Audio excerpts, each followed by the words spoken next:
O do Microsoft Teams informa que a gravação foi iniciada. Eu vou... Só um minutinho que eu estou entrando aqui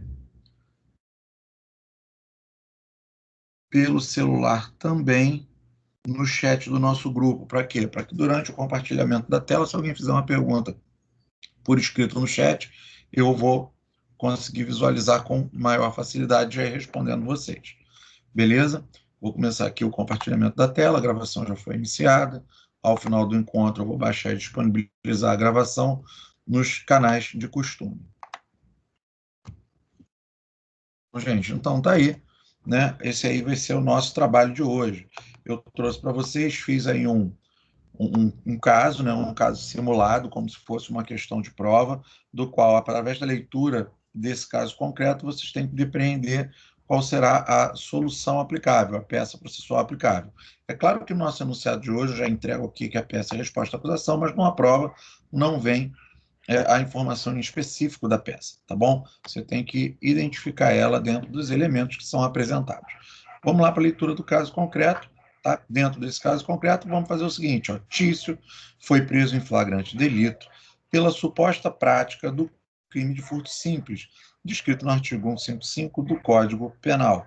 E aí eu coloco aqui a transcrição do artigo entre parênteses, sabendo que a prova de prática simulada, mesmo quando nós estamos na modalidade 100% presencial, né, no tradicional, fugindo aí desse contexto do contingenciamento em razão da pandemia, a prova de prática simulada, assim como a segunda fase do exame de ordem, ela é realizada com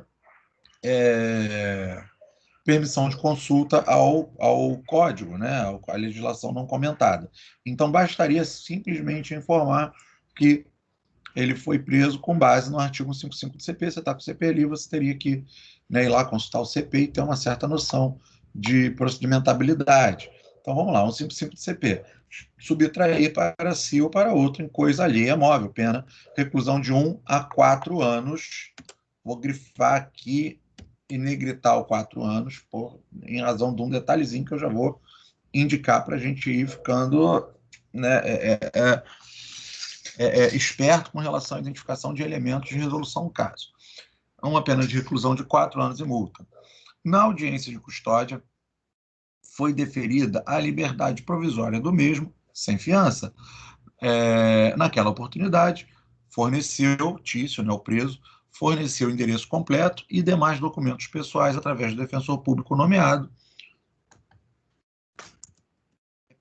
pelo juiz da custódia. Tício recebeu no último dia 14 de setembro, segunda-feira, citação para responder à denúncia oferecida pelo MP, que contém a seguinte descrição fática. Percebam que aqui, ó, é aquele bizu onde você identifica a peça. Ele recebeu citação. Ele recebeu uma citação da denúncia já oferecida pelo MP. Então vamos lá, ó. O denunciado foi flagrado no dia 5 de setembro do corrente, subtraindo, mediante ardil, aparelho de telefone celular, modelo Fone Max e 61234, habilitado com a linha telefônica 998877, do bolso traseiro da calça de um homem de média compreensão física. Quando o mesmo percebeu, o denunciado empreendeu fuga, correndo para longe da vítima. Após perseguição, foi preso pelo sargento Matias e pelo cabo Neto, que procederam ao flagrante e declinaram os fatos narrados. A vítima ainda não localizada, evidente o fato típico, requer a condenação do denunciado às penas no 155 do CP. E nesse trecho, né, do nosso caso proposto, nós fazemos uma breve síntese do que seria, né, ali a narrativa fático-típica do caso concreto, né, do tipo penal, do delito ao qual é imputado aquele réu. O MP tem que indicar, né, por evidente, o crime em específico que requer a condenação. O MP indica aqui suas testemunhas. Eu já construir essa hipótese de caso concreto da maneira mais simples possível, apenas com a hipótese de defesa de mérito, apenas com a hipótese de defesa de mérito, para quê? Para a gente poder estabelecer aí o modelo de peça processual. Um minuto, tem gente com acesso.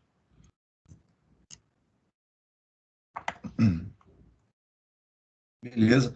Apenas com defesa de mérito ali. Mas, lá nos slides que nós compartilhamos no encontro anterior, vocês têm ali toda a orientação de estrutura, caso ocorra a necessidade de uma defesa preliminar ou de uma defesa subsidiária.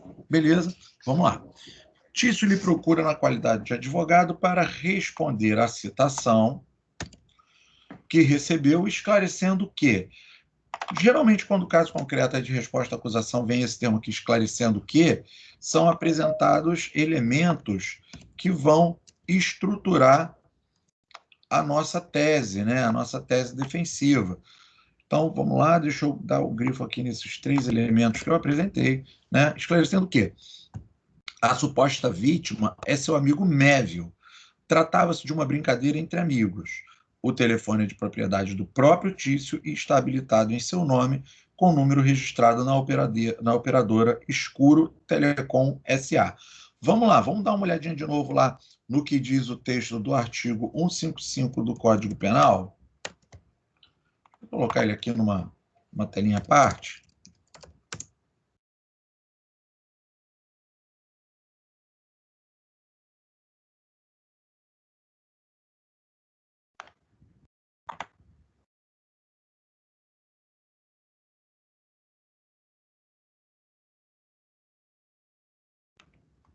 Vamos lá. Subtrair para si ou para outrem coisa alheia móvel.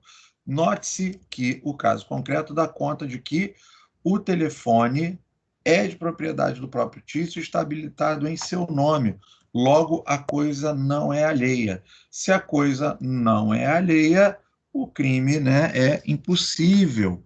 Né? O fato é atípico, a tipicidade da conduta. Vamos dar uma olhadinha lá em cima no artigo 17. Aí na tela, crime impossível.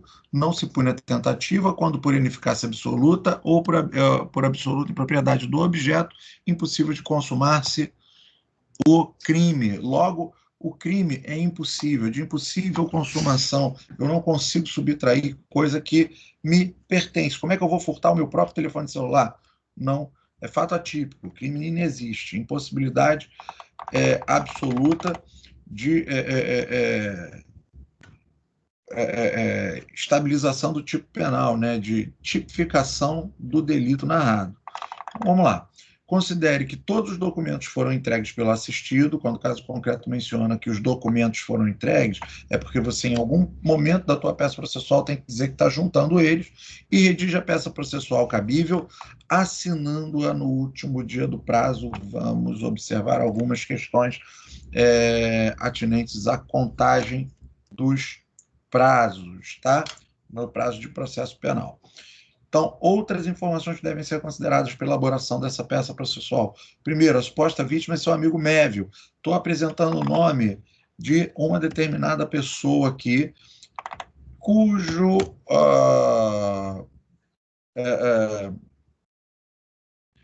uma determinada pessoa que faz parte, né, ali da narrativa fático-jurídica. Na narrativa da denúncia, aparece aqui a vítima que não foi localizada. O réu, em sua defesa, está apresentando essa suposta vítima por quê? Porque ele tem aí uma tese, né, de absolvição sumária. Tratava-se de uma brincadeira entre amigos, e aí dá para entender que aquele comportamento descrito pelos agentes de polícia foi um comportamento cuja a caracterização subjetiva foi inadequada, inapropriada, para poder para que houvesse o estabelecimento do fato típico pretendido, a condenação pelo MP. Nesse ponto, é importante lembrar aqueles elementos dos principais tipos textuais que são trabalhados na disciplina de redação jurídica. Lá em redação jurídica, com toda certeza, ou em português instrumental, comunicação jurídica, seja qual for o nome da disciplina propedêutica de estrutura do texto técnico jurídico, em algum momento lá nos primeiros períodos você deve ter ouvido que os principais tipos textuais utilizados na confecção de peças processuais são o texto narrativo, que a gente trata na comunicação jurídica como fático narrativo, o texto descritivo, que tratamos na comunicação jurídica como descritivo caracterizador, e o texto dissertativo, que tratamos em comunicação jurídica como dissertativo argumentativo. O texto descritivo caracterizador, ele tem uma especial importância na análise dos fatos, dos indícios de prova, dos elementos de informação, ou até mesmo das provas que vão orientar a percepção do magistrado e das partes com relação à matéria que está sendo tratada, seja isso na seara penal, civil, trabalhista, constitucional, administrativa, tributária, seja a seara que for. Neste caso, percebe-se que dentro, né, da denúncia, né, a denúncia foi realizada conforme a percepção descritivo caracterizadora do comportamento da vítima na ótica das testemunhas do MP, Sargento Matias e o Cabo Neto. Tá? E dentro do contexto do caso concreto apresentado, né, busca-se fornecer um elemento para dizer que a caracterização subjetiva da conduta foi inadequada, pois tratava-se de mera brincadeira, já que o telefone era do próprio réu e ele não pode furtar algo de si mesmo. Notem que, no caso concreto, eu deixo de informar qualquer elemento referente à localidade onde ocorreu o delito, onde a localidade do delito, ou dados de qualificação, seja do réu, seja da testemunha por ele apontada, para quê? Vamos usar esses dados da maneira genérica, porque estamos estabelecendo um roteiro de peça processual, estamos estabelecendo aquele modelão que vocês vão guardar consigo, para quê? Para poder responder a questãozinha de prova, para poder responder ao trabalhinho que lhe for apresentado, para ficar aí guardado no computador de vocês como modelo genérico e simplificado para este tipo de peça processual. Beleza? Então vamos aqui avançar para a proposta de solução desse caso concreto. Então, primeira página aí, né? Endereçamento, eu não tenho o local do endereçamento apontado no caso concreto, vou fazer de maneira genérica. Então, ó, excelentíssimo senhor doutor juiz de direito da vara criminal da comarca de Reticências, o local não está apontado no caso concreto, deixa aberto. Tribunal de Justiça do Estado de, não tem Estado A, Reticências, porque estou mostrando para o avaliador que sei que o endereçamento se estabelece nesse padrão. Quando não tem o local, eu substituo por Reticências. Quando não tem a informação, eu digo qual é a informação que eu devo mencionar naquele trecho da peça processual e substituo o nome próprio ou a indicação detalhada por Reticências. Como se trata de uma peça defensiva, de uma resistência à pretensão condenatória, significa que já existe uma denúncia oferecida nos autos. Se existe denúncia oferecida, essa denúncia foi oferecida, foi proposta dentro de autos que já foram regularmente distribuídos, então já existe uma referência processual, já existe um processo estabelecido. Eu tenho que indicar aqui na minha segunda etapa a referência processual, posso fazer aqui assim, ó, processo número reticências, ou, para quem gosta de outros modelos, né, escrever assim, ó, referência processual entre colchetes, tá? Vou colocar aqui em vermelhinho, para nós sabermos que é uma alternativa. Apareceu aqui que alguém falou comigo no Teams, mas não apareceu o conteúdo da mensagem. Peço só um minutinho para eu dar uma olhada aqui no nosso grupo. Sim, Davi escreveu aqui. Não apareceu no meu celular. Não sei se somente aqui o som está ruim, além dos travamentos de áudio, há uma distorção. Galera, Davi deu conta aqui de um probleminha técnico para me ouvir. Vocês estão me ouvindo bem? Ou o problema é só com com a recepção da via, pode ser também com a minha emissão de dados. Vocês conseguem me ajudar agora, falando aí, ou escrevendo, se vocês estão... Sim. Monteiro, é porque quando assiste pelo telefone, tem a opção de sair pelo alto-falante ou pelo falante do telefone comum. O meu também estava assim. Mas você estava picotando um pouco? Deixa eu ver aqui, então. Não, estou até assistindo pelos dados celulares, tá tranquilo. O problema é o áudio, você tem que selecionar a opção do alto-falante do telefone. Ah, entendi, porque aí fica mais tranquilo. Isso, o áudio fica melhor. Beleza, então. Então não é daqui do meu equipamento. Para tentar ajudar mais um pouquinho, eu vou fazer o seguinte, eu vou fechar o meu vídeo, que eu acho que vai ser um trânsito menor de dados, né? E vai ficar melhor tanto para o meu computador impulsionar os dados para vocês, quanto para vocês recepcionarem os dados, né? Afinal de contas, o interessante aqui é ver o modelo de peça processual e não a minha carinha feia, né? Deixa eu fechar aí a câmera um pouquinho. Quando eu terminar a transmissão da tela, eu abro de novo para a gente bater um papo, tá? Qualquer coisa, me chamem, eu abro o áudio, me chame, escreve aí no chat que eu tento responder, eu sou correndo na mesma hora. Vamos voltar aqui para a peça. Então, vamos lá. Segunda etapa, nós vamos indicar aqui a referência processual. Indiquei a referência processual, minha próxima etapa é qual? É fazer a qualificação do meu constituinte, é fazer a qualificação do réu, do denunciado. E aquela qualificação, como nós planejamos no encontro passado, completinha, com os 8 elementos da estruturação lá do Código de Processo Civil mesmo, se elementos extra não forem elementos extras não forem demonstrados dentro do caso proposto. Digamos que viesse filiação ali no caso concreto, se estabelecer a filiação. Digamos que viesse uma data de nascimento, assim, informar a data de nascimento. Beleza? Então vamos lá. Tício, nacionalidade, estado civil, profissão, RG, CPF, endereço eletrônico, endereço completo. Vamos ver se está certo? 1, 2, 3, 4, 5, 6, 7, 8 elementos. Qualificação está completa. Vem por seu advogado, não tem nome de advogado, mas a peça é técnica, então não tem nome de advogado no caso concreto, não inventa, coloca reticências. Com endereço completo, reticências. Vem com fulcro nos artigos 396 e 396A do Código de Processo Penal. Vamos dar uma olhadinha lá no CPP?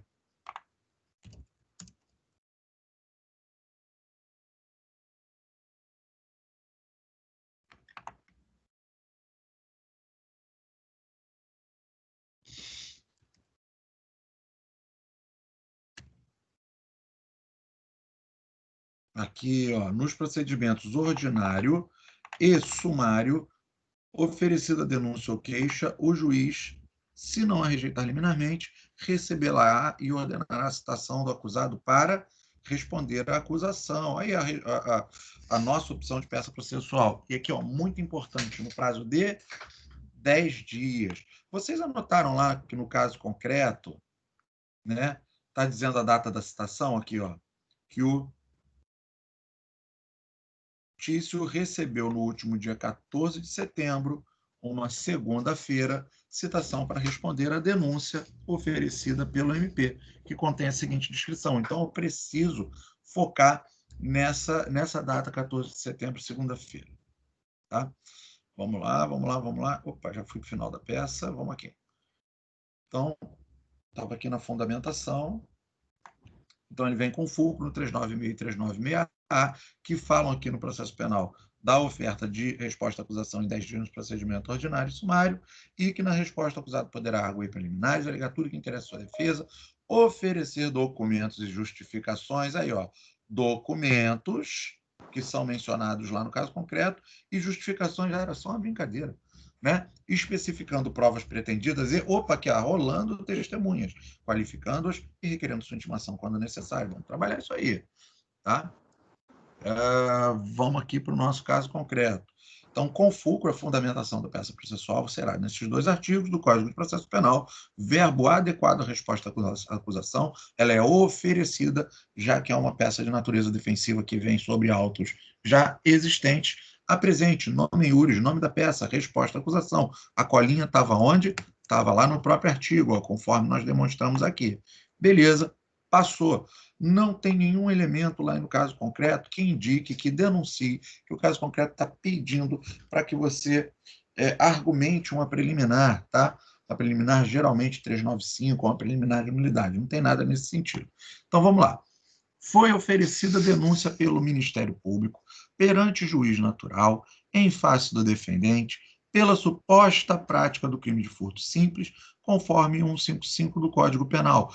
Percebam que até então estou fazendo a breve síntese do caso concreto. A denúncia descreve em seu bojo que o defendente teria, supostamente, furtado o aparelho de telefone celular da marca Fonimax I-1234, habilitado com o número tal de vítima desconhecida. Até então, breve síntese do caso, tá?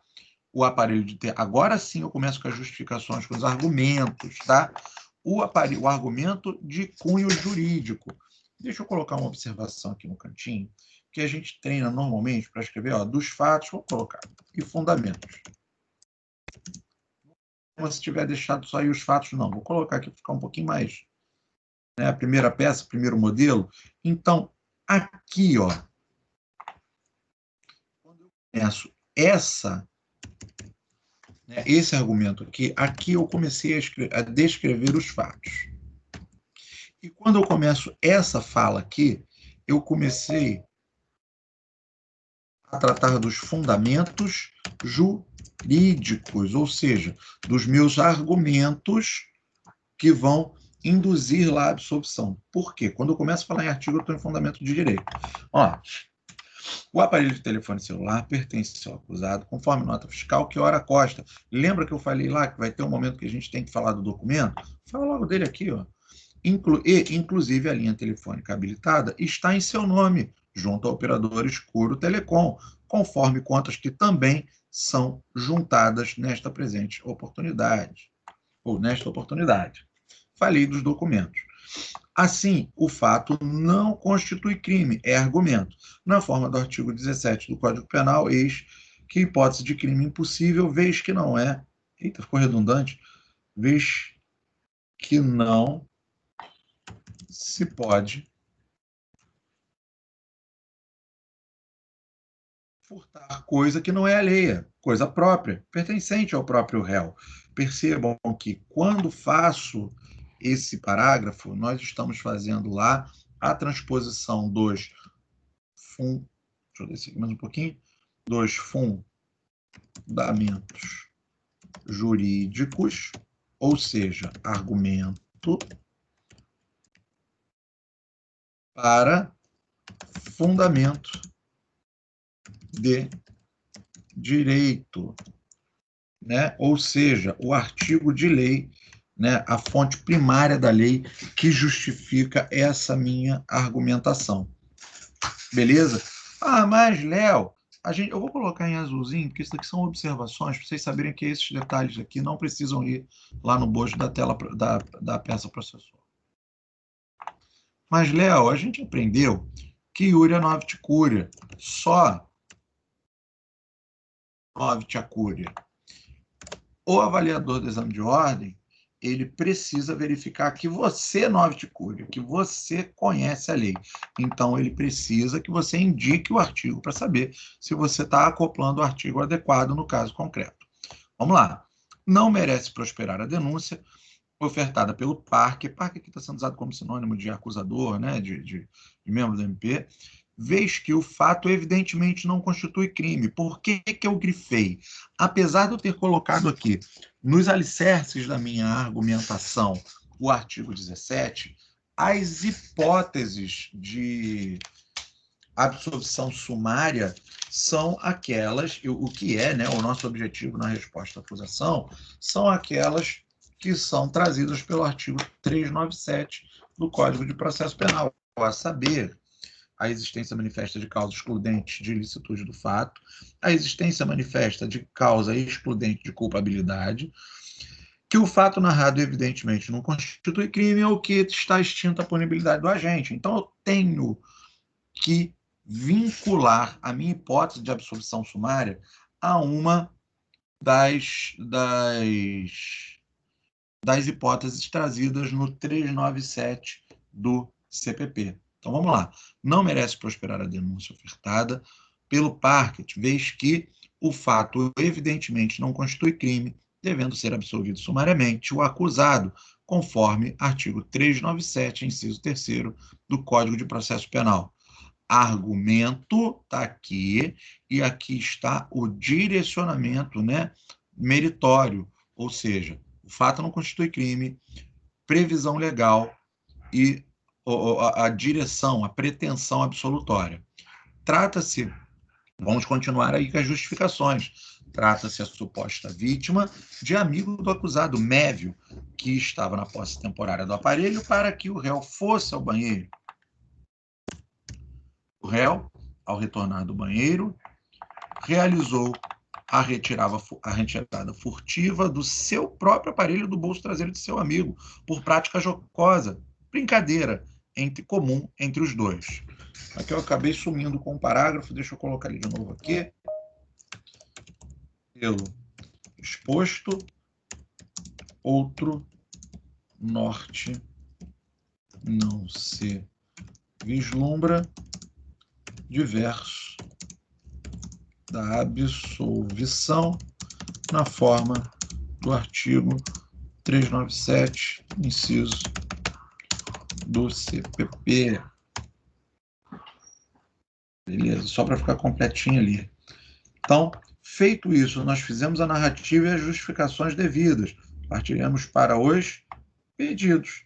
Dos pedidos. Pelo exposto, requer seja reconhecida a tipicidade da conduta na hipótese de crime impossível para absolver sumariamente o réu como medida de justiça. Eu poderia absolver sumariamente o réu. Vou colocar aqui uma sugestão, né? Sumariamente o réu, na forma do artigo 397, inciso 3º do CPP, como medida de justiça? Poderia. Por que eu coloquei em azulzinho, tá? Porque eu preciso mencionar a fundamentação de direito lá na barriguinha da peça processual, como nós fizemos aqui, lá nos fatos e fundamentos, como ele está aqui, indicando a minha pretensão e a hipótese que se constitui dentro do argumento apresentado de crime impossível. Tá? Eu preciso fazer dessa forma, indicar o artigo de lei lá em cima, mas aqui no pedido basta eu requerer a pretensão que se apresentou na argumentação lógico-jurídica. Fiz isso, o meu pedido está estruturado. Outra questão importante, eu só tenho um pedido aqui de absolvição sumária, porque não tenho argumento preliminar, o caso concreto não pediu argumento preliminar. Um minutinho, gente. Deixa eu voltar aqui para a nossa tela. Pergunto novamente se vocês estão me ouvindo normalmente, porque o meu aparelho aqui disse que a nossa equipe foi excluída, mas ela está aparecendo para mim no computador. Está todo mundo conectado ainda? Eu tô, né? Opa, obrigado, gente. Obrigado pelo feedback. É porque eu estou aqui com o celular de vocês, o celular aberto aqui do lado. Então, eu olho, por isso que eu não faço parte da reunião. Show. Tá todo mundo junto aqui. Obrigado. Vamos dar continuidade lá, então. Porque como eu falei para vocês, eu estou com o aparelho celular aqui do meu lado para poder acompanhar as mensagens que vocês mandam pelo chat. E o aparelho celular deu uma mensagem aqui, ó, a equipe foi excluída. Eu fiquei doido, né? O que aconteceu com a minha equipe, gente? No meio do encontro? Mas vamos lá, vamos trabalhar. Né? Então, feito aqui o pedido vinculado, um pedido diretamente vinculado ao meu argumento de absolvição sumária. Beleza. Vamos lá. Por que eu coloco aqui essa sugestão de indicar o artigo e o inciso objetivamente ali no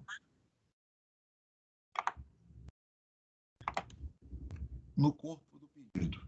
É uma estratégia interessante quando, por exemplo, o caso concreto apresentar duas ou mais hipóteses de absolvição sumária a serem argumentadas. Digamos que exista ali um argumento, né, uma hipótese qualquer dentro do caso concreto, onde você possa argumentar a absolvição sumária por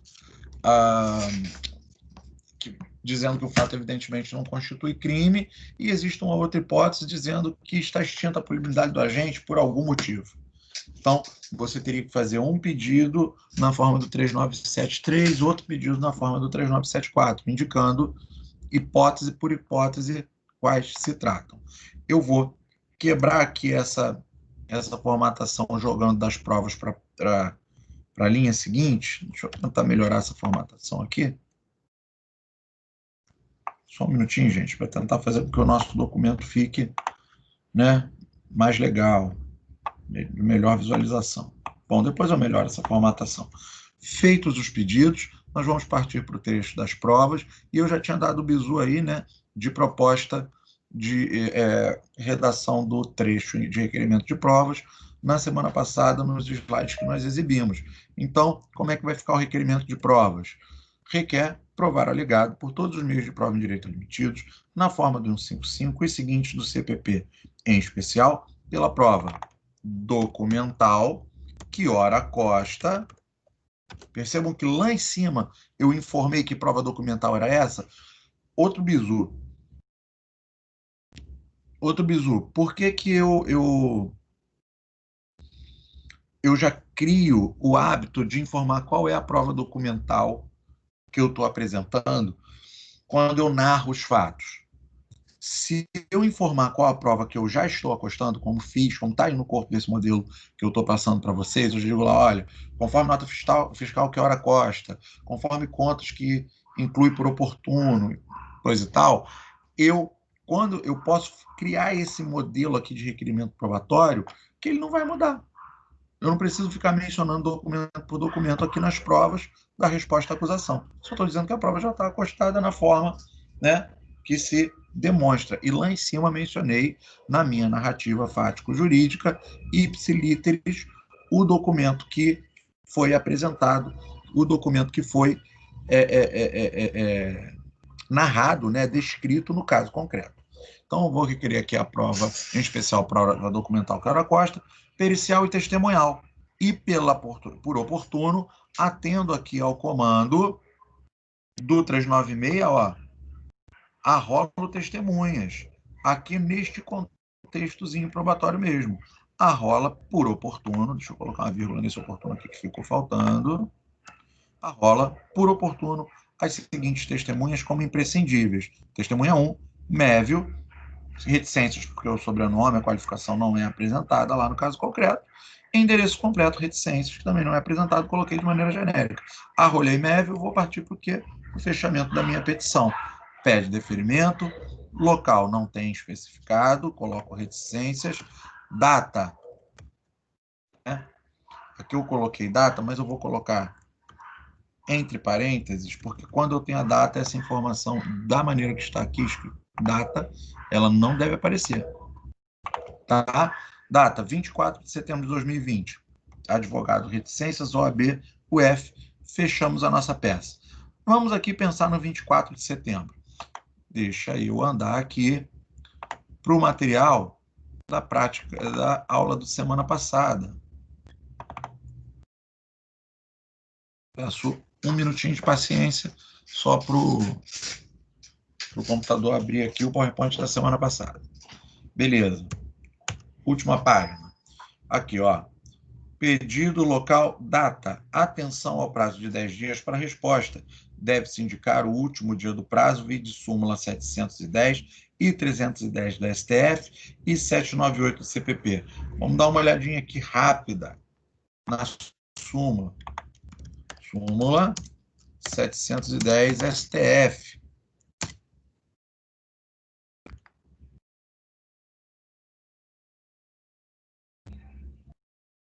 No processo penal, contam-se os prazos da data da intimação e não da juntada dos autos ao mandado ou carta precatória ou de ordem. Aqui há uma grande diferença entre processo penal, civilmente, tal. Bom, deixa eu ir aqui direto no site do STF para ver se a gente consegue pegar essa súmula aqui. Aqui, ó, mas sem a explicação, a súmula seca, né? No processo penal, contam-se os prazos da data da intimação e não da juntada aos autos do mandado ou carta precatória ou de ordem. Ou seja, no processo penal, o prazo será contado da data da efetiva entrega. Tá? Agora, você pensa na efetiva entrega, você vai, então recebeu no 14, conta do dia 14? Claro que não. Vamos dar uma olhadinha aqui, ó. Find 798. Todos os... Ué? Aqui, ó. 798, parágrafo 1º. Todos os prazos correrão em cartório serão contínuos e peremptórios, se não interrompendo por férias, domingo ou feriado.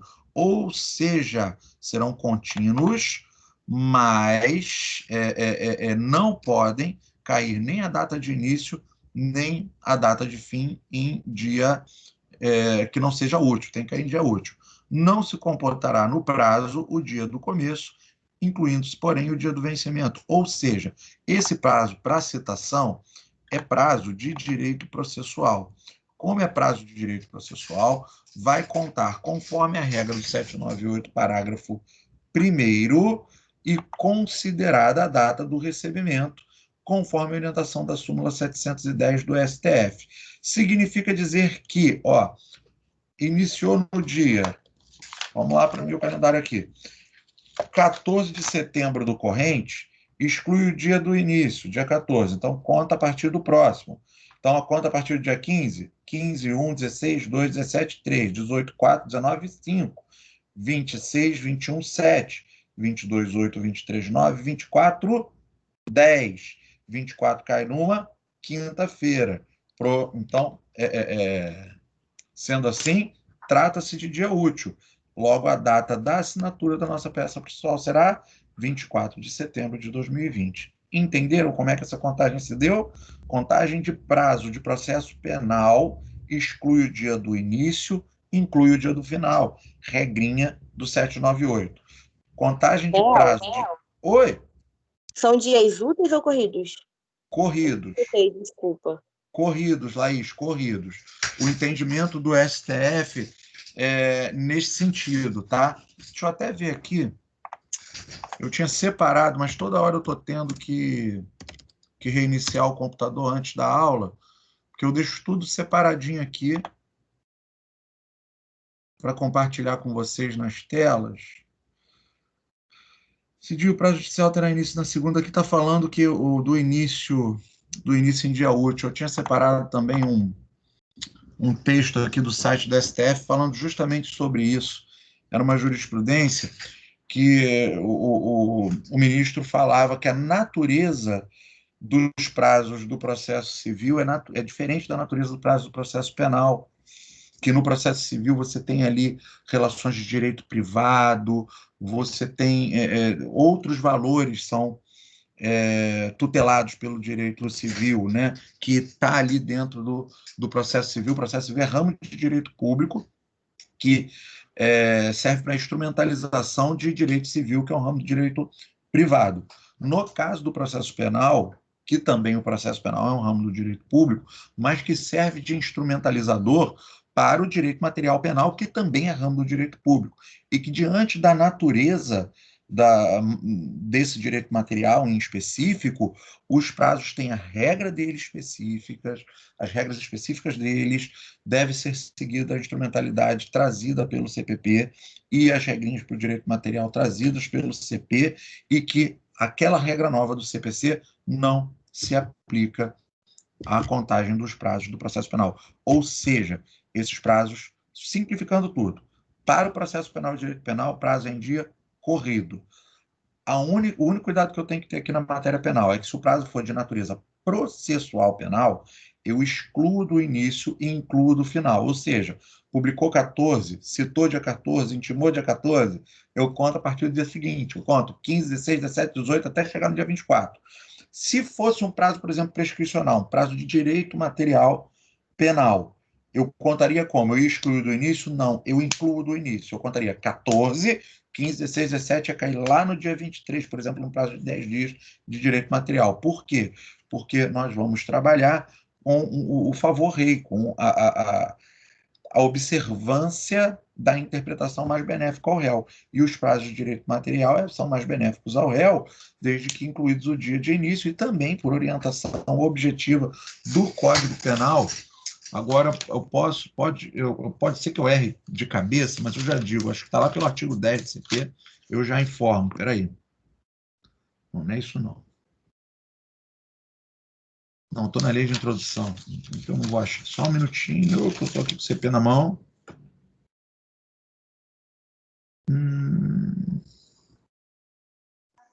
Monteiro, Oi, se a contagem data do prazo, de só para início poder. cair numa sexta-feira, começa a contar na segunda? Começa a contar na segunda. Começa a contar na segunda.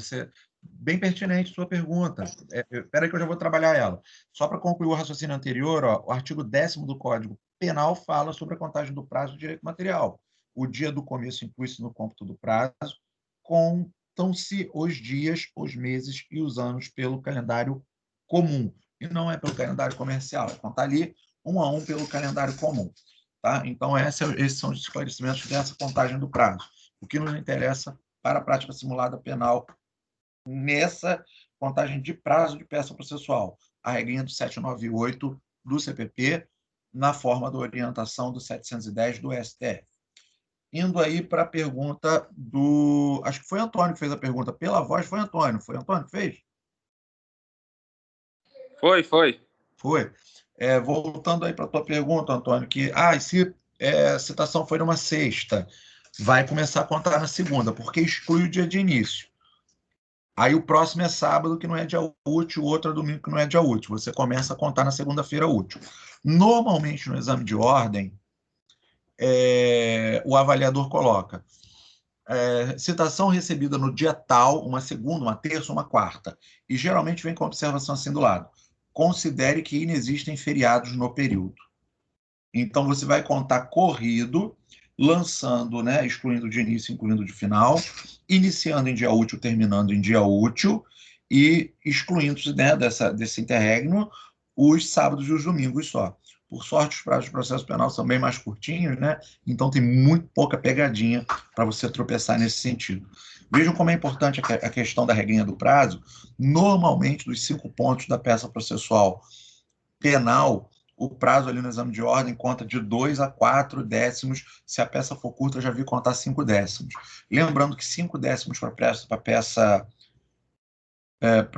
a questão de peça processual no exame de ordem significa 10% da questão. Só você saber contar prazo.